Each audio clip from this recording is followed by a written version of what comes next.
बॉलीवुड अभिनेत्री तथा नृत्य शिल्पी मीनाक्षी शेषाद्री गुरुवार पुरी आसी श्रीमंदिर में चतुर्धामूर्ति को दर्शन करछन्ती। महाप्रभु को दर्शन करने सहित विभिन्न पार्श्व देवदेवी को दर्शन करथिले मीनाक्षी। दर्शन पर तांकर भावावेग प्रकाश करी से कहिथिले जे 30 वर्ष व्यवधान रे महाप्रभु को डाकरा पाई द्वितीय थर पाई दर्शन लाभ करिछि। ओडिशार भुवनेश्वर, कटक एवं पुरी मु परिभ्रमण करिछि। भुवनेश्वर और पुरी रो अधिवासी माने बहुत भलो बोली से प्रकाश करथिले। बस जगन्नाथ जी की कृपा हो तो भक्त को खींच कर ले आते हैं। बहुत साल पूर्व मैं उड़ीसा में आई, 30 साल पहले, और आज 30 सालों के बाद एक यहाँ इवेंट हुआ भुवनेश्वर में जिसमें मुझे चीफ गेस्ट के तौर पे बुलाया गया। तो मैंने कहा ये बुलावा है, मुझे पूरी जाना ही है। और हम लोग सुबह जल्दी आना चाह रहे थे, लेकिन सुबह यहाँ कुछ रिचुअल्स चल रहे थे तो हम कहीं रुके हुए थे।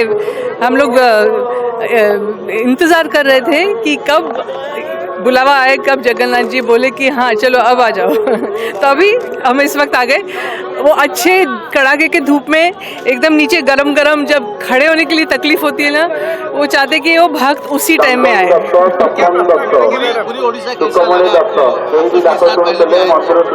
उड़ीसा में मैं भुवनेश्वर, कटक, पुरी देख चुकी हूँ, कोणार्क भी, और इस बार भी मैंने भुवनेश्वर और कोणार्क देखा, बहुत अच्छा लगा। और भुवनेश्वर के लोग बहुत ही अच्छे हैं, प्यारे हैं। पुरी के भी इतने स्पिरिचुअल और इतने भावुक लोग हैं, इतने सीधे साधे हैं, ये मुझे बहुत पसंद आया।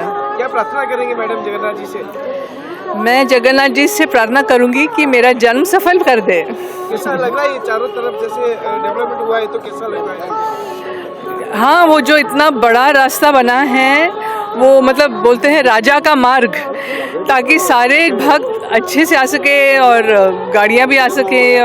आई थिंक ये बहुत अच्छा और नेक काम किया है और बढ़िया काम किया है। और इस मंदिर में आने के लिए सब इतने उत्सुक होते हैं, अभी वो बहुत आसान हो गया है।